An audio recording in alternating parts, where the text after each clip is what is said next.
India's most trusted cash for gold partner, Prime Gold Hub வழங்கும் இளையராஜா 50. இசைஞானி இளையராஜாவை பற்றி நிறைய பேர் நம்ம கூட பேசிக்கிட்டு இருக்காங்க. நீங்களும் நிறைய கருத்து தெரிவிச்சுட்டு இருக்கீங்க. உங்கள் முன்னாடி ஒரு கேள்வி கேட்குறேன். Deadly combos of Raja sir சொல்லலாம் ஒருத்தர் சொல்லுங்கம்மா. இளையராஜாவும் வாணி ஜெயராம் அம்மாவும் சேர்ந்தாங்கன்னா அது ரொம்ப பயங்கரமாக இருக்கும். அதில் எனக்கு ரொம்ப பிடிச்ச பாட்டு வாணி ஜெயராம் கர்நாடிக் எம்எஸ்வியில் பாடியிருப்பாங்க பாருங்கள். ஆனால் அதே அம்மாவை கூட்டிகிட்டு ஒரு அபூர்வ ராகத்தில் பாடின ஒரு அம்மாவை கூட்டிகிட்டு முள்ளும் மலரில் நித்த நித்த நெல்லுச்சோறு நெய் மணக்கும் கத்திரிக்கா நேற்று வச்ச மீன் குழம்பு என்ன இழுக்குதையா அப்படி ஒரு காம்போ. அதே அம்மா அடுத்து இதில் ரோசா புரோகிக்காரியில் ஒரு பாட்டு அப்படியே ஒரு பெண்ணோட தாபத்தை ஒரு மோகத்தை அவ்வளோ அழகாக அந்த அம்மாவை பாட வச்சுருப்பாங்க. எனக்கு தெரிஞ்சு டெட்லி காம்போனா இளையராஜாவும் வாணி ஜெயராம் அம்மாவும் தான். இந்த பக்கம் எனக்கு ரொம்ப பிடிச்சது இளையராஜா ஐயாவும் ஸ்வர்ணலதா மேடம் காம்பினேஷன். அப்படியே யூனிக்காக சாங்ஸ் இருக்கும். அதில் எல்லாருக்கும் தெரிஞ்சோம் என்னுள்ளே அப்புறம் அந்த சின்ன தம்பி பாடம் அதெல்லாம். ஆனால் எனக்கு ரொம்ப பிடிச்சது அந்த பாட்டு வாத்தியாருங்கிற படத்தில் நீதானே அந்த பாட்டு. அது எனக்கு ரொம்ப மைண்டில் எப்பவுமே ஹார்ட் ஹீட்டிங்ஸ் இருக்கிற சாங் அது. இளையராஜா அப்படின்னு காம்படிஷன் பார்த்தோம்னா ஜென்சி இளையராஜா ஜென்சி எவர் கிரேட் சாங்ஸ் பாடின சாங்ஸ் கம்மி. நான் எல்லாமே சூப்பர் பண்ணுவேன் சார். எதை நீங்கள் சொல்வீங்க எதை நீங்கள் போவீங்க எல்லா சாங்கும். உதாரணமாக காதல் ஓவியம் சொல்லலாம்ல. காதல் ஓவியம், அடிப்பெண்ணே, மயிலே மயிலே சொல்லிக்கிட்டே இருப்போம். இந்த பக்கத்தில் எஸ் நான் ஒரு டேரக்டர் கூட ஒரு காம்போ சொல்லிக்க விரும்புகிறேன். நான் இப்போ ட்ரெண்டுன்னு சொல்லிட்டு நம்ம போயிட்டுருக்கோம் ஒரு இதில். இப்போ லேட்டஸ்ட் ஜென்ரேஷனுக்கு அதுதான் ஒரு விஷயம். ரொம்ப பல வருஷங்கள் கழிச்சு ஒரு பெரிய கம்பேக்கு மிஷ்கின் சார் கூட அவர் கொடுத்தாரு. அது ஒரு சைக்கோல படத்தில் ஏன்னா நான் மிஷ்கின் சார் கிட்ட ஒர்க் பண்ணேன். ஒரு 3 years ஒர்க் பண்ணேன். நான் எல்லா வாட்டியும் அவர் சொல்கிறது மிஷ்கின் ஒரு அப்பான்னு தான் சொல்லுவேன். ஆமாம், மிஷ்கின் அவர் பேர்லாம் கூட வச்சார் எனக்கு, ஜிம்மி வேலண்டைன்னு சொல்லிட்டு. ஆமாம், அது ஒரு பெரிய ஹீ வர்ஷிப்ஸ் ஹிம் லிட்ரலி. என்ன இப்போ நான் இப்போ நிறைய பேர் பார்த்து இப்போ இருக்கிற ஜென்ரேஷன்லாம் எப்படி இளையராஜா பாட்டெலாம் இன்னும் கேட்குறாங்களா அப்படின்ற மாதிரி. அதுக்கு எனக்கு ஒரு பர்சனலாக ஒரு முக்கியமான ஒரு அங்கம் மிஷ்கின் சார்கிட்ட இருந்ததுனால இளையராஜா சாருக்கு ஒரு பெரிய எக்ஸ்போஜர் எனக்கு கிடச்சிது. எனக்கு சூப்பர். இசைஞானி ஐயாவோட டெட்லி காம்போன்னு ஆண்கள் வகையில் நீங்கள் பார்த்தீங்க அப்படின்னா மலேசியா வாசுதேவன் ஐயா தான். ஒரு குழந்தை இருக்குது வீட்டில், நிறைய பொம்மைகள் இருக்கும். ஒரு பொம்மையை மட்டும் அது எடுத்து ரொம்ப பிடிச்ச பொம்மையாக இருக்கும்.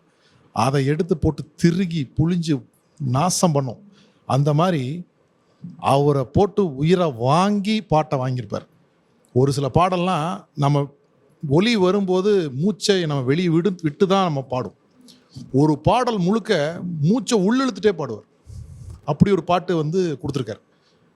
அந்த பாட்டை நீங்கள் கேட்டால் அவ்வளோ ஆச்சரியப்படுவீங்க. அது நான் இப்போத்தான் வயசுக்கு வந்தது போல இருக்குதுடா அப்பப்பான்னு அது ஃபுல்லாக அஸ்கில் இருக்கும். உள்ளெழுப்பு கடைசியில் அந்த மூச்சு இழுக்கும்போது அந்த சவுண்டெல்லாம் அதில் வரும். அந்த மாதிரி உயிரை போட்டு வாங்கி பண்ணியிருப்பார். அது ஒரு டெட்லி காம்போ ஆண்கள் வரிசை. பெண்களுக்காக பார்த்தீங்க அப்படின்னா இசைஞானி ஐயாவோடு மறுக்கவே முடியாத ஒரு என்னன்னா எனக்கு ரொம்ப டச்சப்பாக இருக்கக்கூடியது உமாரமணன்.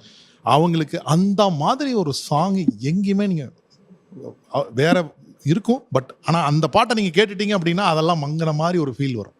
அதில் உமாமாவோட பாட்டு, அதில் செவந்தின்னு ஒரு படம், அதில் ஒரு பாட்டு உமாமா கொடுத்துருப்பாங்க. ஆமாம், வாச மல்லி பூவு ஆசை ராசா, அட்டகாசமான ஒரு பாட்டு. நீங்கள் அதில் உள்ள நிறைய மணி துளிகளை செதற விட்டுருப்பார். சலசலன்னு இன்னும் சத்தம் கேட்கும். நீங்கள் தனியாக கேட்டிங்கன்னா என்னென்ன உருட்டி பார்க்குறாங்க அப்படிங்கிற ஃபீல் வரும். அந்த மாதிரி அதையெல்லாம் இசையாக ஆனந்த ராகம் அது ஆரம்பம், அதிலிருந்தே வருது நிறையா. அப்புறம் உமாமா நீங்கள் நினச்சே பார்க்க முடியாது. ஜானகி அம்மாவோட பொட்டன்ஷியல் நமக்கு தெரியும், அது சொல்லவே வேண்டியதில்லை. அந்த ஒரு எந்த உணர்ச்சியாக இருந்தாலும் அது கொடுப்பாங்க. அதில் இந்த ரொம்ப செக்ஸியான ஒரு வாய்ஸை கொண்டு வந்து அதில் பாடம் வச்சுல உமாமாவை நிறைய பாட்டு அதில் படைச்சிருக்காங்க. அதில் மலேசியா வாசுதேவனும் உமாமாவும் 2 பேரும் சேர்ந்து பாடின பாட்டு கூட ஒன்று அப்படி இருக்குது. அதில் நீங்கள் கேட்டிங்கன்னா அவ்வளோ அல்ல, அது மாதிரி நிறைய சாங் இருக்குது. ஸோ அதுதான் சொல்லுங்க. எனக்கு வந்து ஒரு நீங்கள் காம்போன்னு ஸ்ட்ரைட்டாக சொன்னதுனால நான் அதை எப்படி வேணால் நான் எடுத்துக்கலாம் இல்லையா. எனக்கு வந்து ராஜா சாரோட காம்போ அப்படின்னு வரும்போது அந்த காம்போவில் வர பர்சன் வந்து கிளேயாக இருந்தால் அந்த கலை வந்து எக்ஸலன்ஸை தொடுதுன்னு நான் பர்சனலி ஃபீல் பண்ணுது. கிளேன்னா என்னென்னா அவங்களுக்குன்னு ஒரு தனி முத்திரையோ எதுவும் இருக்கக்கூடாது, அதாவது ராவாக இருக்கணும் அவங்க. அந்த மாதிரி வந்ததுன்னா இது ராஜா சார் அதில் மேஜிக் கிரியேட் பண்ணுவார். ஃபார் எக்ஸாம்பிள் இவர் சொன்ன மலேசியா வாசுதேவன் அவருக்கு நான் சாங் கற்றுக் கொடுக்க ரொம்ப கஷ்டப்பட்டேன் அப்படின்னு ராஜா சாரே சொல்லுவார் அடிக்கடி. ஏன்னா அவர் எஸ்பிபிக்கு பதிலாக அவருக்குன்னு ஒரு முத்திரையெல்லாம் அவர் பதிக்கணும்னு நினைக்க மாட்டார். இவர் சொல்கிறது அப்படியே இவர் அந்த எக்ஸ்பிரஷன் ஃபுல்லாக வரும். இவரோட கற்பனை பிரம்மாண்டமாக அந்த இப்போ கமல் ரஜினி எடுத்தால் எனக்கு ரஜினி சாருக்கு அவர் போட்டது பிடிக்கும். ஏன்னா கமலாவது எம்ஜிஆர் பாட்டு மாதிரி போடுங்க, அந்த ஹிந்தி சாங் வெர்ஷனில் இதை கொண்டு வாங்க, அப்படி ஏதாவது ஒன்று அவருக்கு மியூசிக் தெரியும், அவர் இன்டர்ஃபியர் பண்ணுவார். ராஜா சார் அன்அடல்ட்ரேட்டட் ஜீனியஸ், அவர் இன்டர்ஃபியர் பண்ணாமல் விட்டானா அது அப்படி பிளாசம் ஆகும். அஃப்கோர்ஸ் ரஜினி சாருக்கு அவ்வளோ மியூசிக் தெரியாதனால அவர் ஒதுங்கிடுவார் போல இருக்கார், நீங்கள் போடுங்க சாமின்றவார் போல இருக்கு. ஸோ அது அப்படியே அது எங்கேயோ தூக்கி விட்டுரும். ஏன்னா இது அவரோட ஒரிஜினல் கற்பனை, அன்அடல்ட்ரேட்டட், கலக்கல அதில் எதுவும். அது கமல் சார் இன்புட்டோ எந்த இன்புட்டும் கலக்காதப்போ தட்ஸ் மேஜிக் ஃபார் மீ. அந்த விதத்தில் பார்க்கும்போது ஜென்சி அவங்களும் கிளே மெட்டீரியல் தான், அவங்களுக்குன்னு தனித்திறமையோ முத்திரையோ நான் பதிக்கணும்னு அவங்க முற்படவே இல்லாத கலைஞர்கள் அவர் கூட வரும்போது. இதை தான் ராஜா சார் ஒரு இன்டர்வியூவில் கூட சொன்னார், கலை என்பது ஒரு அழகுணர்ச்சி, அதன் இயல்புத்தன்மை கெடாமல் ஒரு வரைமுறைக்குள் வருவது அப்படின்னு. இந்த டெஃபினேஷன் அந்த இன்டர்வியூவில் யாருக்குமே புரிஞ்சிருக்காது, ஆனால் இதுதான் அவர் மீன் பண்ணுறான்னு நான் ஃபீல் பண்ணேன். ஏன்னா இயல்புத்தன்மை இவர் கொண்டு வருவார் இயல்புத்தன்மையை. நீ அதுக்கு மாற எதையாவது நான் இங்கே பிருகா போடுறேன், நான் இதை போடுறேன், ஒரு சங்கதியை இழுக்கிறேன், இல்லை நான் சிங்கர்னு காட்டுறேன்லாம் அதில் கொண்டு வந்தால் இவரோட பிரில்லியன்ஸ் நம்ம உணர முடியாமல் போயிடும். நீங்கள் கேட்ட கேள்வி எல்லாரும் தப்பாக புரிஞ்சுட்டுருக்காங்கன்னு நினைக்கிறேன். ஏன்னா இவங்க எல்லாம் ரேர் காம்பினேஷன் சொல்கிறாங்க. டெட்லி காம்பினேஷன் வந்து ஒன்று தான் சார், எஸ்பிபி தான். அவர் பேரை சொல்லாமல் நீங்கள் என்ன இதெல்லாம் பற்றி பேசிகிட்டு இருக்கீங்க. அவங்க போன ஜென்மத்தில் அவங்க 2 பேரும் கணவன் மனைவியாக இருந்திருப்பாங்கங்கிறது என்னுடைய ஒரு யூகம். ஏன்னா அந்த அளவுக்கு இவர் அடிக்கி எடுக்கிறதுக்குள்ள அவர் பாடுறதுக்கு அந்த மாதிரி காம்பினேஷன் பாட்டு இனிமே நம்ம லைஃப் டைமில் கேட்க முடியும்னு எனக்கு தோணலை. எவ்வளவோ பாட்டு இருக்குது, நான் 1 2ன்னு சொல்ல வேணாம், 1008 பாட்டு உங்கள் எல்லாருக்குமே தெரியும். ஸோ அவர் பேர் இல்லாமல் காம்பினேஷனே நம்ம பேசக்கூடாது. சூப்பர். வேற எனக்கு வந்து இளையராஜா அண்ட் கமலஹாசன் காம்போ ரொம்ப பிடிக்கும். ஸோ மோஸ்ட்லி வந்து மோர் தென் ரஜினி சாங்ஸ் எனக்கு கமலஹாசன் கூட அவருக்கு சொன்ன மாதிரி கமலே சொல்லியிருப்பாரு, நான் வந்து நாங்கள் 2 பேர் லவ்வர்ஸ் மாதிரி அப்படின்னு ஒரு இன்டர்வியூலையும் சொல்லியிருப்பாரு. ஸோ அந்த மாதிரி தான் நான் ஃபீல் பண்ணுறேன். ஸோ அப்படி பர்சனலாக எனக்கு பிடிச்ச பாட்டு வந்து ஹேராம் படத்தில் இசையில் தொடங்குதம்மா சாங் வந்து ரொம்ப பர்சனலாக பிடிக்கும், மியூசிக்கலாகவும். ஸோ சூப்பரான சாங்ஸ் சொல்லுவோம். சொல்லுங்க மேடம். எனக்கு பிடிச்ச காம்போ வந்து பார்த்தீங்கன்னா Ilaiyaraaja sir and Mano sir, இவங்க 2 பேர் காம்பினேஷனில் சாங்ஸ்லாம் நல்லாயிருக்கும். அதுவும் வந்துட்டு துளியிலே ஆடவன் அந்த சாங் ரொம்ப பிடிக்கும். அதுக்கப்புறம் இன்னொன்று அதோ மேகவும் அந்த சாங். இப்போ ரீசன்ட் டைம் எனக்கு யார் ரொம்ப பிடிச்சிருக்குன்னா, சங்கீதத்தை பற்றியே தெரியாதவங்களே நான் பாட வைப்பேன் அப்படின்னா நடிகர் தனுஷை வச்சு இப்போ ரீசன்ட் டைம் நிறைய சாங்ஸ் பண்ணியிருக்காரு. அதில் பயங்கர அடிக்ட் ஆகிட்டேன். அதுதான் அவர் நம்ம ராஜா சார்னா ராஜா சார் தான், அவருக்கு ஈக்குவல் வேறு யாரும் இல்லை. சிவண்ணா சொல்லுங்க. எனக்கு வந்து ஜானகி அம்மா கூட பண்ணுறது ரொம்ப பிடிக்கும். இதில் ஸ்பெஷலாக எனக்கு ரொம்பவும் நான் ரொம்ப ரசித்து உள்ள எல்லாம் மியூசிக்லலாம் தேடுறது என்னென்னா உறக்க கத்துது கோழி அந்த பாட்டு. அதில் பார்த்தீங்கன்னா அந்த வயலின் பீஸ் உள்ள டாரா ராரா அப்படின்னு போகும். அதில் அந்த இந்த வயலின்லாம் வச்சு இந்த ஸ்டெக்காட்டோவெல்லாம் வச்சு ஒரு மாதிரி என்னென்னமோ பண்ணுவாங்க மேஜிக்கு. அங்கேருந்து அவங்க அந்த வாய்ஸில் எடுத்துகிட்டு வருவாங்க, கம்மங்கருது அப்படின்னு ஒரு மாதிரி ரொம்ப என்னமோ நம்மளை எங்கேயோ ரொம்ப சூப்பராக இருக்கும் அந்த பாட்டெல்லாம். மியூசிக்கெல்லாம் அந்த ஹெட்ஃபோன்ஸ்லாம் கேட்கும்போது எவ்வளோ மெனக்கெட்டுருக்காங்க, எவ்வளோ அந்த இதெல்லாம் பண்ணும்போதெல்லாம் ரொம்ப சூப்பராக இருக்கும். அது ரொம்ப நல்லாயிருக்கும். ராஜா சொல்லுங்கள்.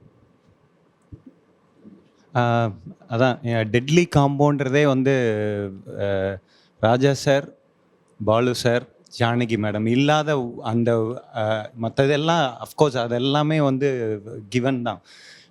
இது என்னுடைய பர்சனலான ஒரு இது. நான் லாஸ்ட் ஒரு 20-25 வருஷமாக வந்து ஆல்மோஸ்ட் ஆன டெய்லி பேசிஸ் இந்த 3 பேர் சம்மந்தப்பட்ட, அதாவது 3 பேரும் சேர்ந்து சம்மந்தப்பட்ட ஒரு பாடலை கேட்காத நாளே கிடையாது. இது என்னுடைய பர்சனலான ஒப்பீனியன். எக்ஸாம்பிள் இப்போ பாலு சாரை பற்றி சொல்லியாச்சு. அவர் எப்படி வேணாலும் அதை கிரியேட்டரோடைய அந்த இதை வந்து அப்படியே எக்ஸிபிட் பண்ணிடுவார். அண்ட் அண்ட் டெஃபினெட்லி அது வந்து will be on their. Janaki அம்மாவுடைய ஒரே ஒரு பாட்டு மட்டும்தானா இது இப்போ ஐ மீன் ஜஸ்ட் இப்போ தோன்ற ஒரு இது ஒரு ஓடை நதி ஆகிறதுன்னு ஒரு படம். எல்லா பாட்டுமே ஹிட். அதில் கனவு ஒன்று தோன்றுதேன்ற ஒரு பாட்டு, I mean it still gives me a kind of ஒரு ஒரு ஒரு ஒரு ஃபீல். அது அந்த பாட்டு ஜானகி அம்மா தவிர வேறு யாருமே ஐ மீன் ஏற்கனவே நம்ம நண்பர் மித்ரன் வந்து விரகதாபத்தை பற்றி நிறைய சொல்லியிருக்காரு. ஆக்சுவலாக இந்த மாதிரியான ஒரு இந்த மாதிரியான ஒரு ஜான்ராவில் ராஜா சார் வந்து ஜானகி அம்மாவுடைய குரலை வந்து மோர் லைக் ஒரு இன்ஸ்ட்ருமெண்டலாக யூஸ் பண்ணியிருப்பார்.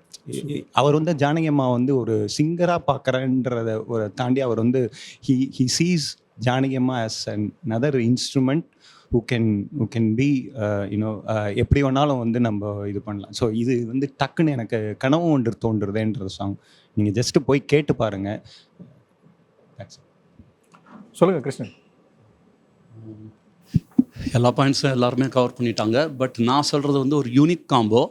இது வந்து something very different. Raja with Raja combo. ஏன்னா நான் வந்து ராஜா வாய்ஸ்க்கு ஒரு பெரிய அடிக்ட்டு. அவருக்கு ஒரு 2 வாய்ஸஸ் இருக்கும். ஒன்று வந்து பேசிக் வாய்ஸ், நார்மலாக நான் தேடும் செவ்வந்தி, இது ஒன்று. இன்னொன்று வந்து ஒரு யூனிக் வாய்ஸ், ஏப்ரல் மேயிலே பசுமையிலே காஞ்சி போச்சுடா, அப்புறம் வந்தாலே அல்லிப்பூ தந்தாலே தித்திப்போ. அது வாய்ஸ் கேட்டிங்கன்னா ரொம்ப ட்ரெண்டியாக இருக்கும், டிஃப்ரெண்ட்டாக இருக்கும். இப்போ கூட மாடர்ன் சென்னைன்னு ஒரு ரீசெண்டாக ஒரு மூவி, எல்லாமே இது மாதிரி. So regular Raja voice and இது மாதிரி ஒரு யூனிக் வாய்ஸ். இப்போ இது ஒரு இது இருந்தாலும் ராஜா சாரனுடைய பாடல்களில் இந்த பாடல்கள்லாம் வந்து எந்த ரொம்ப அதுவா அப்படின்னு கேட்டால் ஒரு பக்கம் பக்தி, இன்னொரு பக்கம் அம்மா பாடல். ரெண்டுத்தில் எதை சூஸ் பண்ணுவீங்க? பக்தி பாடல்களா அம்மா பாடல்களா? அம்மா பாட்டு. அம்மா பாடல்கள். ஏதோ மைக் கொடுங்க. ராஜா பாட்டுன்னு சொல்லிட்டிங்கன்னா அதில் வந்து ஒரு பக்தி இருக்கும் சார். அதில் வந்து நீங்கள் அதை பக்தின்னு தனியாக நீங்கள் எடுக்கவே வேணாம். அதில் ஒரு பக்தி கண்டிப்பாகவே இருக்கும். அவர் பாடின பாடல்களில் எனக்கு இதெல்லாம் ரொம்ப பிடிக்கும் அப்படின்னா எதை பாட்டு? எனக்கு பிடிச்சது வந்து நான் யாரு சார். நான் யாரு எனக்கு ஏதும் தெரியலி. அதில் அவரை பற்றி சொல்லியிருப்பார். எந்த நாளும் என்ன கூட ஒட்டிடாது தண்ணீர், என்ன அந்த என்ன போலே எண்ணிக்கொள்ளும் இவ்வூரு, எந்த நாளும் என்ன கூட ஒட்டிடாது தண்ணீர், என்ன அந்த என்ன போலே எண்ணிக்கொள்ளும் இவ்வூரு, இங்கிருக்கும் பேர்கள் எல்லாம் என் மனச பார்க்கல, ஒன்ன போல பாசமாக என் கதைய கேட்கல, கேட்காவிட்டால் குத்தம் என்னம்மா ஹோய், நான் யாரு எனக்கேதும் தெரியலையே. வேற சாங் ராஜா சார் வாய்ஸ்ல அழகர் சாமியின் குதிரைன்னு ஒரு படம் இருக்கு. அதில் ஜே பிரான்சிஸ் கிருபா ஒரு கவிஞர் எழுதியிருப்பார், மறைந்த கவிஞர். குதிக்கிற குதிரை குட்டி மனசை தாவுதே, அப்படியே சான்ஸே இல்லை. அப்பு குட்டி தான் கண்டுக்கு வருவார். இளையராஜா தெரியவே மாட்டார். அதில் லாஸ்ட் லைன் ஒன்று இருக்கும், பட்டு வேட்டி கட்டி மஞ்சத்தாலி கட்டி இச்சி இச்சி இச்சி இச்சின்னு ஒரு வெக்க கொடுப்பாரு பாருங்க. செத்து போயிடணும் அந்த வரிகள்லாம் கேட்டுட்டு. ஒரு டீனேஜ் பையன் ஒரு முத்தம் கொடுக்கறத வெக்கத்தோட சிரிச்சுக்கிட்டே சொல்லுவார், பட்டு வேட்டி கட்டி மஞ்சத்தாலி கட்டி இச்சி இச்சி இச்சின்னு சொல்லும் போது ஜானகி எல்லாம் தோத்து போயிட்டாங்க ராஜா கிட்ட. இதே கோவில்ல இருந்து ராஜா சார் முதல் எழுதின பாட்டு அஃபிஷியலாக அனௌன்ஸ் பண்ணது, இதயம் ஒரு கோவில் அதில் உதயம் ஒரு பாடல். அந்த பாட்டில் பார்த்தீங்கன்னா தனக்கு எது உயிர், தனக்கு எது ஜீவன், நான் எப்படி, நானும் நீங்களும் எப்படி அப்படின்ற அந்த ஒரே பாட்டில் எழுதவும் செஞ்சிருப்பாரு, பாடவும் செஞ்சிருப்பாரு. அந்த மாதிரி பாடல் வந்து இளையராஜா பாடின பாடல்கள்லேயே எனக்கு ரொம்ப ரொம்ப பிடிச்ச பாட்டு அந்த பாட்டு. இந்த பக்கம் சொல்லுங்க மேம், நீங்கள் ராஜா சார் இந்த பாடல் பாடினா எனக்கு ரொம்ப பிடிக்கும்னா அது எந்த பாடல்? அவர் பாடின எல்லா அம்மா பாட்டுங்களும் ரொம்ப பிடிக்கும். ஏன்னா நிறைய பேர் பார்த்துருக்கீங்க, அம்மாவை கொடுமைப்படுத்துகிறாங்க, அம்மா இது பண்ணுறாங்க. பட் ஆனால் ஒரு தாய்க்கும் ஒரு பசங்களுக்கும் ஒரு என்ன பாண்டிங் இருக்குன்றத அவர் பாடலில் மட்டும்தான் கேட்க முடியும். அம்மா பற்றி யோசிக்காதவங்க கூட அவர் பாட்டை கேட்டால் ஐயோ அவர் நம்ம தாய் தகப்பன் இந்த மாதிரி ஒரு ரெஸ்பெக்ட் கொடுக்கணும் அப்படின்னு ராஜா சார் பாட்டு கேட்டால் மட்டும்தான் வரும். Super super super. சார் சொன்ன அதே இதுல வர பாட்டு தான் அந்த கரகாட்டக்காரன்ல பாட்டாலே புத்தி சொன்ன அது ஒண்ணு. அது சார் சொன்னதுக்காக எனக்கு ரொம்ப பிடிக்கும்னா அந்த வீர தாலாட்டுன்னு ஒரு படத்துல கதை போல தோணும் அது கதையோ இல்லை, அது எனக்கு ரொம்ப பிடிக்கும். ரொம்ப ரொம்ப பிடிக்கும் அந்த பாட்டு எனக்கு. ஓகே.